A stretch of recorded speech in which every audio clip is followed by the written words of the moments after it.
Good afternoon, everyone. I'm joining you today to provide an update on the return to in-person learning.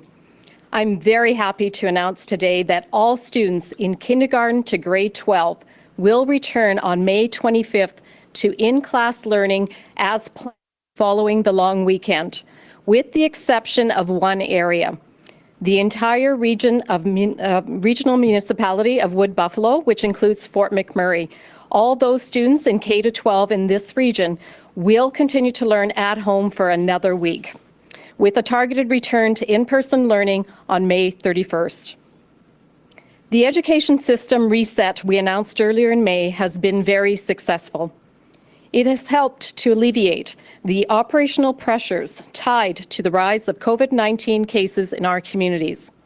However, it is prudent to extend at-home learning for schools in the region of the municipality of Wood Buffalo for another week to ensure that continuity of learning can continue.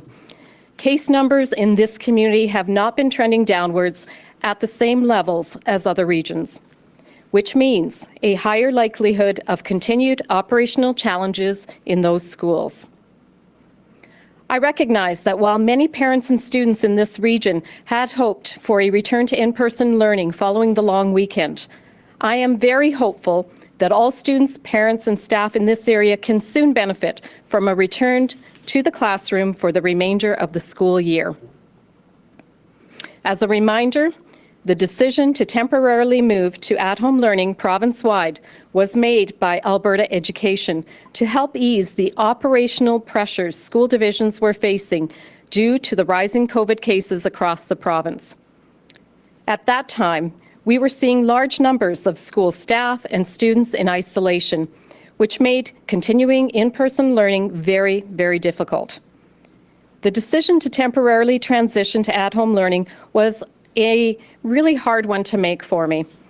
However, it was necessary so that we could continue having our students learn and also have the ability to preserve the rest of the school year. To be clear, the decision announced on May 4th was not made by Dr. Hinshaw or Alberta Health. As students return to their classrooms, their safety and the safety of staff remain my #1 priority. As the Chief Medical Officer of Health has stated many times, the safety protocols that we have in our schools are effective. They are limiting the risk of widespread in-school transmission. The robust health protocols that have been in place in schools to keep our students and staff safe will continue, including mask requirements, cohorts, screening for symptoms, and seating arrangements. That is, in addition to the added layer of protection of more Albertans getting vaccinated, including teachers, school staff, and of course students that are ages 12 and older. Once again, I encourage every Albertan who is eligible to get their vaccine as soon as possible. The expansion of rapid test screening also within our schools is moving ahead as planned in Edmonton, Calgary, Grande Prairie, and Lethbridge starting next week, and in other communities where needed. I'm pleased to say that to date, close to 11,000 screening tests have been conducted in Edmonton and Calgary, and with only 44 preliminary positive results in our schools. Rapid screening tests are another tool we are using to keep our students and our staff safe. I understand it has been a challenging 2 weeks for students, parents, teachers, and other school staff across all divisions across this province. I know you had to adapt once again to learning at home during a school that has been like no other. I also recognize the difficulties that come with younger children learning at home from an academic, social, emotional, and of course from a family perspective. I sincerely appreciate all the efforts of everyone in our school system and in our school communities for your continued dedication to supporting students' learning during a global pandemic. I know it hasn't been easy, and I thank you so much for all that you're doing. I'm confident students will finish this challenging school year learning in their classrooms. I hope the return to in-person learning and the daily school routine will provide families with a much-needed sense of normalcy in their lives. And I know many of you are looking forward to enjoying your well-deserved summer break in about a month from now. Like all of you, I am hopeful for the speedy return to life as we used to know it and the end of this pandemic. Thank you, and I will now turn it over to Dr. Hinshaw to give her remarks. Thank you, Minister, and good afternoon, everyone. Before I get to today's COVID-19 update, I would like to echo the comments that I made yesterday about school safety. As Minister LaGrange mentioned, the decision to resume in-person classes in most places in the province is an operational decision made by Alberta Education, and I am confident that we can all work together to keep cases falling in young Albertans. I know that in-person learning is critically important for many kids' educational and social development and can provide a sense of normalcy in these unusual times. I also know that many parents and others have anxiety about safety in schools. As a parent, I understand these concerns and the desire to keep our children safe. We have seen a sharp decline in cases in school-aged children in Alberta in the recent weeks. From an average of 60 new cases a day for every 100,000 children and youth in early May, we are now down to about 31 cases per 100,000. The data since in-person learning began has shown that cases in school-aged Albertans rise and fall in line with changes in rates of community transmission. Consider last January. When we went back to in-person learning, there were more than 2,000 active cases in Albertans aged 5 to 19. 6 weeks later, there were just over 700 active cases in this same age group. We saw that decline in active cases despite more than a month of in-person learning province-wide. Not coincidentally, this was a time when active cases were falling across our communities as well. When the third wave hit, the level of community transmission impacted all sectors of society, including schools. That is why it is more important now than ever that we continue driving cases downward and reducing community transmission. The numbers in our schools continue to depend upon the choices that each of us make every day to limit the spread of COVID-19 in our communities. This includes getting vaccinated and following all public health measures in place. As a part of continuing to reduce spread, extracurricular sports, recreational and performance activities for children and youth will remain closed in high transmission areas of the province for the next several weeks. I recognize that shifts between online and in-person school present challenges to students, staff, parents, and teachers. Thank you for adapting to these changes to help give Alberta students the opportunity to learn in person alongside their friends and classmates. Turning to today's update, we have now administered more than 2.27 million doses of COVID-19 vaccine. More than 50.5% of Albertans aged 12 and older have now been vaccinated. Over the last 24 hours, we have identified 908 new cases of COVID-19 and completed nearly 10,400 tests.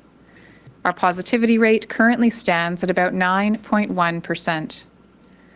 There are 685 people in hospital being treated for COVID-19, including 185 in the ICU. Sadly, I must announce that 6 new deaths were reported to Alberta Health in the last 24 hours. My condolences go to the family and friends of all those who have passed away. Each death reminds us that we are not yet through this pandemic and that we all need to continue to follow the restrictions in place to bring our cases down. I have previously said that long-term, vaccines will allow us to ease restrictions in our continuing care sector.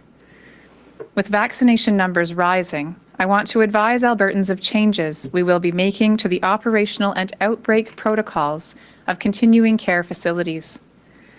These changes take into account not only the positive impact vaccinations have had in these facilities, but also recognize the toll that COVID-19 has had on the physical and mental well-being of residents in these locations. As more Albertans become vaccinated, including at continuing care facilities where the vast majority of residents are fully vaccinated with 2 doses, we are able to safely ease some restrictions to increase the quality of life, health, and well-being of residents. The most significant change we are making is a shift to a vaccination-based approach for assessing any additional precautions for new residents and residents returning to a facility from outings off-site. Effective May 31st, residents will no longer be required to be in quarantine upon admission to a facility or when they return from same-day or overnight outings. All residents will undergo a health assessment screening upon return to a facility. The precautions for residents who pass the screening will be based on the vaccination status of the individual.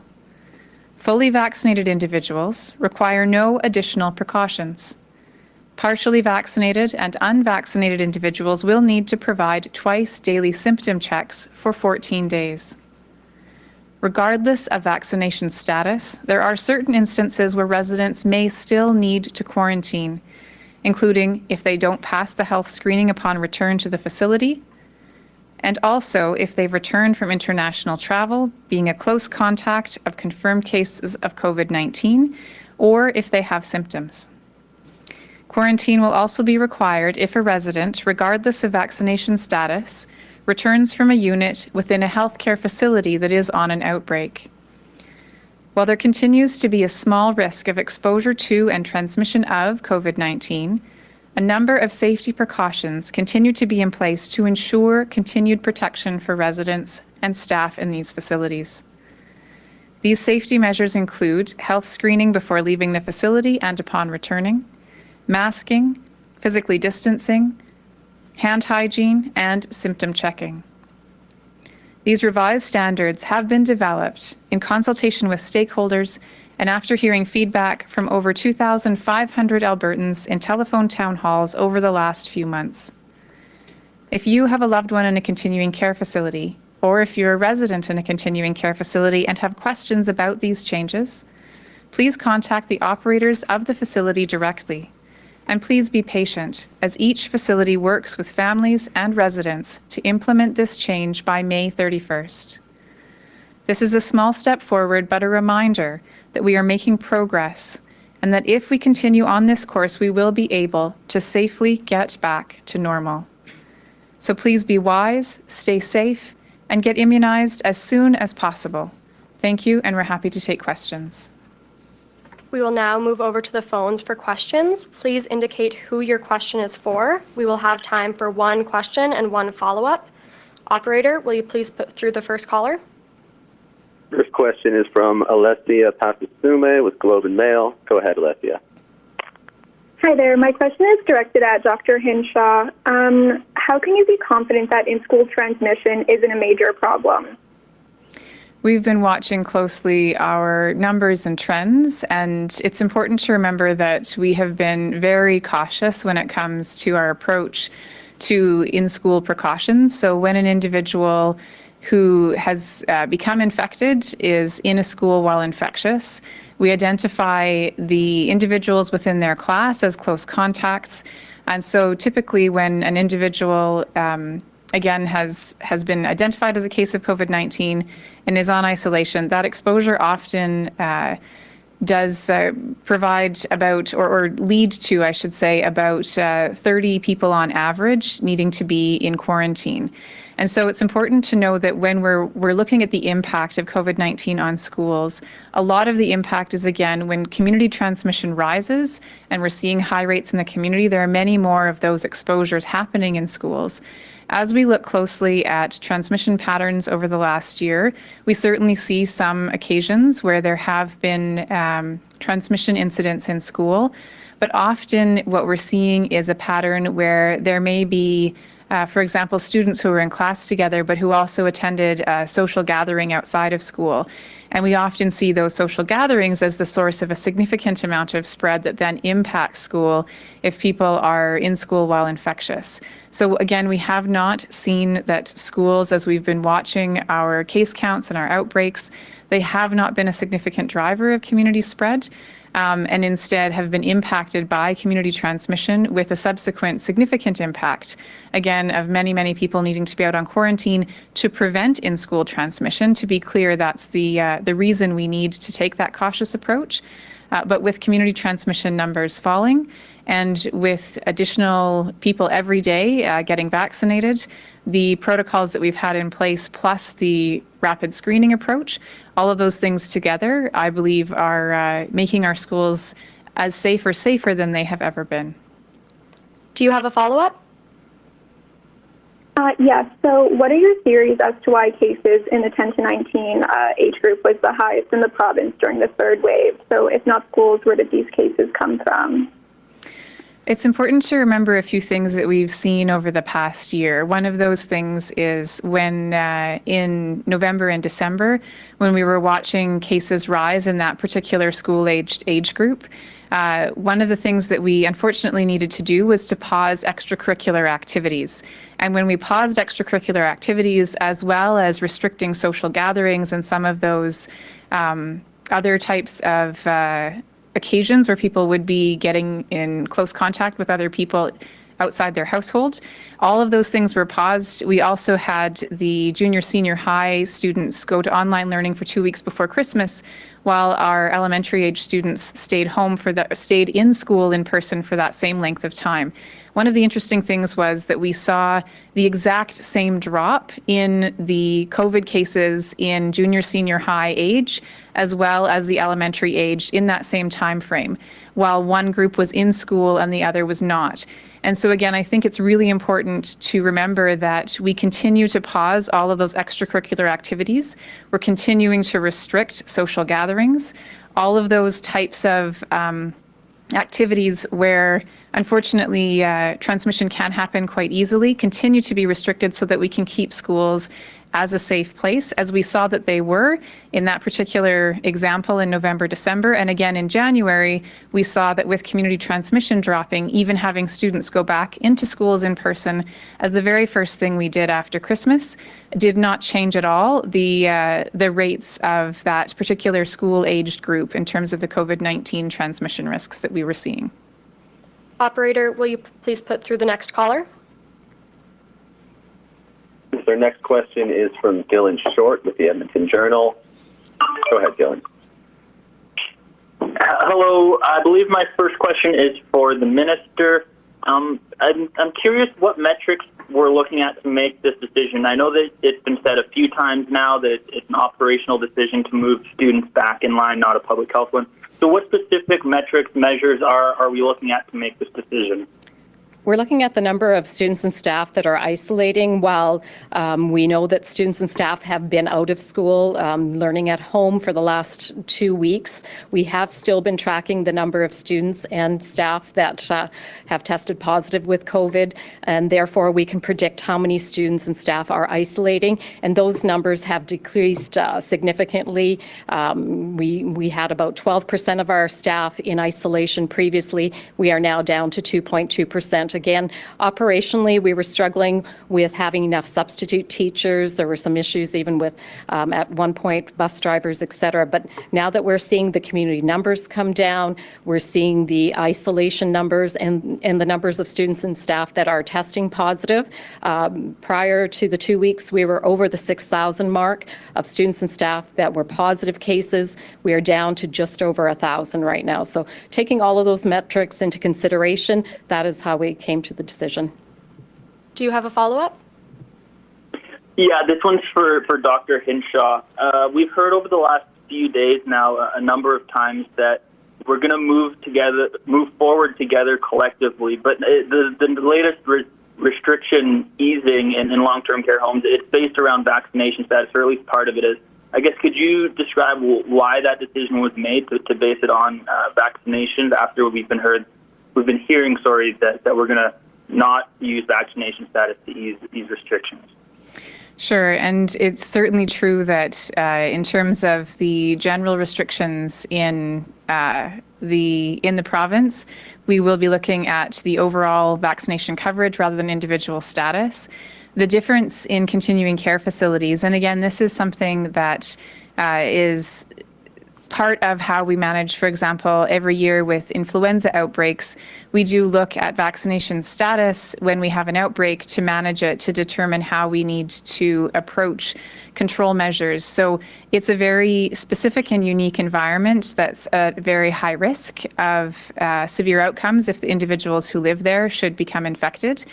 We heard in the telephone town halls that we did over the past month or so that one of the most significant impacts people were noticing was the impact of a 14-day quarantine on people who perhaps moved from one location to another, or if someone, for example, was living in a lodge, owned a cabin and went to the cabin by themselves for the weekend and had to come back and be quarantined, that was having a very significant impact on their mental well-being, on their quality of life. And so in those very specific, very high-risk settings, we made the decision to utilize the impact of immunizations as a risk assessment metric. And so we are able to then help people who live there to improve their quality of life while at the same time requiring some additional measures such as those twice daily symptom checks to mitigate and minimize the risk of introduction of the virus into these high-risk locations. Operator, will you please put through the next caller? Next is Lauren Pullen with Global Calgary. Go ahead, Lauren. Hi there. This first question is directed to the minister, but Dr. Henshaw can chime in as well. One of the biggest concerns that we have heard from teachers and even from some parents is the yo-yoing that we have been seeing from in-person to online, again, to do with those isolations and those COVID exposures. What is your response to that concern with the numbers just starting to fall, but still very high here in Alberta? Well, we've put a really robust plan in place. We've been able to address cases as they arise within our schools. School divisions and school authorities have the ability to isolate a classroom or a whole grade or a whole school with, of course, input from my department as well as Alberta Health. So we've worked very collaboratively. What we've really tried to do is minimize that yo-yoing. Unfortunately, at times it has been necessary, but we've been able to keep our schools open right through the whole school year. And I really want to reinforce what a positive move that has been to be able to keep our schools open. And we have approximately 25 school days left, some more, some less, depending on PD days. And I think it's so important for our students to be in school with their peers, with their teachers. They're so excited to finish off the year with the rest of their classmates. Do you have a follow-up? I do. This is directed at the minister as well, specifically about that robust plan that you've mentioned several times now. Mm-hmm. During the second wave several months ago, you mentioned a robust plan was going to be put in place. I confirmed with your office as of just a few weeks ago, before this latest round of moving to online, that no new province-wide protocols or safety measures have been put in place. And again, you mentioned the robust protocols off the top there, but didn't note anything above beyond what we've had in place throughout most of the school year for variants. What is the full robust plan? When will it be made public? And does it include any protocol changes or safety measures that we'll see when kids head back to the class on Monday? Well, the robust plan has been in place right from the beginning. We made it public last year in roughly, I think it was around July. It had 3 scenarios. We went back in scenario 1. We had the option to switch to a scenario 2 or scenario 3 situation. We have increased the number of contact tracers. We were having an issue prior to the Christmas break, and following the Christmas break, the number of contact tracers, we have a dedicated group of contact tracers specifically for our schools. So that has certainly played into the ability to monitor those cases, as well as the fact that now we have rapid testing within our schools. So particularly in our hotspot areas, we've been able to increase the number of rapid tests so that we can identify asymptomatic individuals and get them out of the classroom sooner. Also, we've been very responsive to school divisions. We speak with them on a regular basis. I'm in contact with the education partners as well. So all of these, with the continued measures that we have in place, the masking, the cohorting, as Dr. Henshaw has specified and I've specified over and over again, all of these work together to keep our students and our staff safe. Operator, will you please put through the next caller? Next is Jason Herring with the Calgary Herald. Go ahead, Jason. Hi, this question's for Dr. Hinshaw. Our case numbers are going down certainly over the last week and more, but we're also seeing a decline in testing volumes, and the positivity rate hasn't actually dropped very significantly. I'm wondering why testing rates are down. Sure, and we have been looking into this. Yesterday, I mentioned that some of the factors we think are a part of the variation in testing volumes are we've always seen on weekends, for example. We always have a reduction in testing volumes. They tend to go back up during the week. We know that as people are staying home more with the current restrictions in place, we're hearing from our local public health teams that sometimes people are saying, well, I'll stay home even if I feel a little sick. I'm not around anyone. I can safely isolate. And they may feel that they're not wanting to go out and be tested. And also one of the things that actually just today we've been looking into is the impact that having students shift to online learning. We typically, again, as I mentioned earlier, when we have one case that's infectious while in a school, on average there are about 30 others who then would be deemed contacts and asked to go for testing.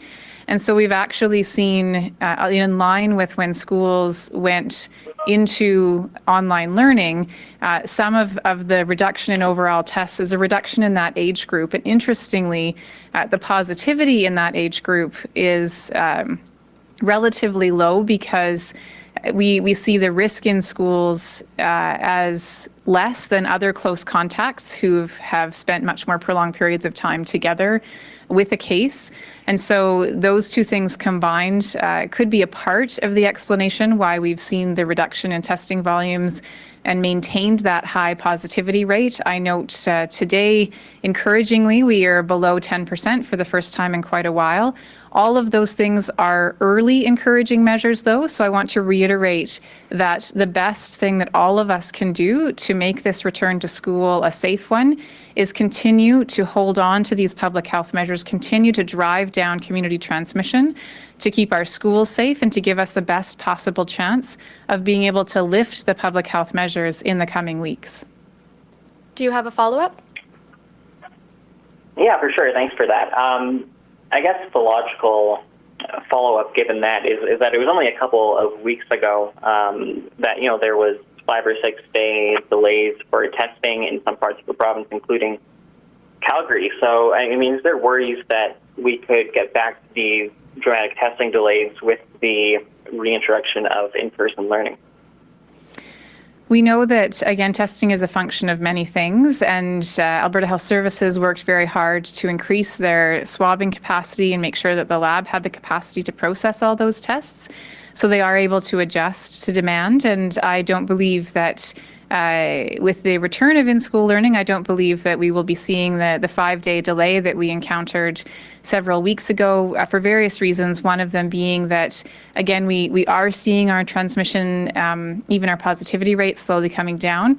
And the other factor, again, that determines how many people are getting sick, how many people are being exposed, is how many are out and in close contact with others. And we do still have all of the other public health measures in place that need to be followed. And all of those things also reduce transmission and therefore reduce close contacts. And by that, again, bring down the number of people who need to be tested who might have been exposed to COVID-19. We have time for 2 more questions. Operator, will you please put through the next caller? Next is Heidi Pearson with Global. Go ahead, please. Hi, this question is for Dr. Hinshaw. Dr. Hinshaw, the Premier said earlier today that it would be about a month to 6 weeks before reopening happens, and that meetings about reopening will be happening next week following a long weekend. What kind of advice have you been giving to government officials about what is needed for that reopening to go ahead in that time frame, and what sort of factors might delay that 4 to 6 week timeline? I was asked several weeks ago in one of my media availabilities if I thought it would be possible to have reopening this summer, to be able to have events like we used to have. And I said there were two factors to that. One is how high our transmission rates were, so how many cases we have and how those cases then are ending up in hospital and putting pressure on our acute care system. And the second factor is the proportion of Albertans who are protected with vaccine. And those two remain the most important factors. So if we are able to reduce our transmission of COVID-19 and thereby reduce the pressure on our acute care system. So if we're seeing our acute care numbers, our hospital and ICU numbers coming down, and if we're seeing our immunization rates rise to where we believe again that we would have that protection for the community, if we can achieve those two things together, and it is absolutely in our power to do so, then I believe that we will be able to have a summer with many fewer restrictions. And again, that's why I urge all Albertans to stick to the public health measures for the next few weeks robustly, step forward for immunization, protect yourself and those around you. And if we can do those two things, we will be able to have a better summer. Do you have a follow-up? I do, thank you. Pfizer, we learned today, can now be stored in a fridge for a way longer time. What does that mean for where it can be distributed and how that may change vaccine delivery and vaccine numbers here in Alberta? It was very good news to see the stability data verified. As you may know, the Moderna product has been able to be stored at refrigeration temperatures for about 30 days for many months now, and that has made it easier to be able to provide that vaccine to, for example, rural areas. Now that Pfizer is also able to be stored at refrigeration temperatures for that same length of time, it will make it easier to provide that vaccine to other providers such as physicians and pharmacists. So it's great news. And I will say, though, that we have been working very hard to overcome the logistical challenges that Pfizer has provided with the previous requirement, which was only 5 days at refrigeration temperature. And so now that we have that extra time, I think we'll be able to leverage the work that we've already done to have a good distribution system and create more opportunities to get both types of vaccine into places in rural Alberta where it may have been challenging to offer Pfizer before. Operator, will you please put through the final caller? Final question is from Kevin Nimick with CPV Calgary. Go ahead, Kevin. Hi, Dr. Hinshaw. Throughout the pandemic, we've seen cases spike following long weekends. What makes you believe that that won't happen again? It's a good question. We have made clear that there are no changes to the restrictions in place. So the May long weekend has no additional easings that are going to happen before that particular weekend. I would encourage Albertans to remember that how we work together to bring our cases down right now will have a direct bearing on how quickly we'll be able to ease our measures as we get towards the summer. So would really encourage all of us to remember the importance of sticking to the public health measures this coming weekend. In terms of whether or not we might see a spike, the other thing we've typically seen on long weekends is, again, we often see a reduction in testing volume, and on long weekends that can be a little bit more pronounced, with sometimes then a rise following that. That doesn't always translate. In fact, we wouldn't expect to see the impacts of transmission from the long weekend within a few days, but we can sometimes see a rise in numbers simply because of test-seeking behaviors. So it's important to remember that even if we do see that uptick, it wouldn't be related to those activities. But again, I really would want to say this is in our hands. Our future is in our hands. The more that we step up right now, the better our summer will be. Do you have a follow-up? Yeah, Dr. Hinshaw, you've described how sending students home to learn online has driven down caseloads, has lowered the wait times for testing, and has stabilized the teacher pool. If it's working, why are we diverting now?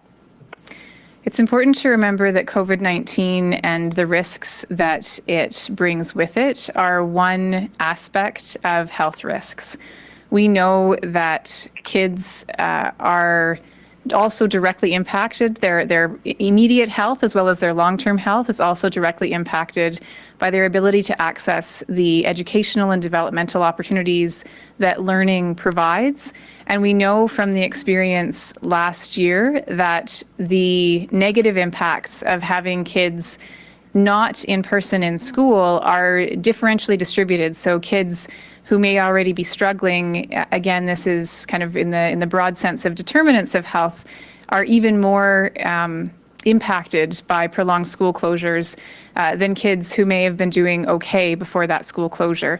So it's really important from a public health standpoint as we're looking at the different kinds of policy options going forward as we're managing the pandemic, that we're looking at, first of all, certainly ensuring that we're not contributing to overwhelming spread of COVID-19, that we're protecting our hospitals, but also that we're mitigating the other impacts, that we're only using restrictions that are necessary and we're not using additional restrictions that also have negative consequences. So again, looking at that whole health of kids and the fact that overall community transmission is declining, looking at our very positive experience in January. Again, I believe it's important for the whole health of kids, which is good for all of society, that we support in-person learning with all of those things that have already been mentioned in terms of providing that safe environment in schools. That concludes today's press conference. Thanks everyone for joining us.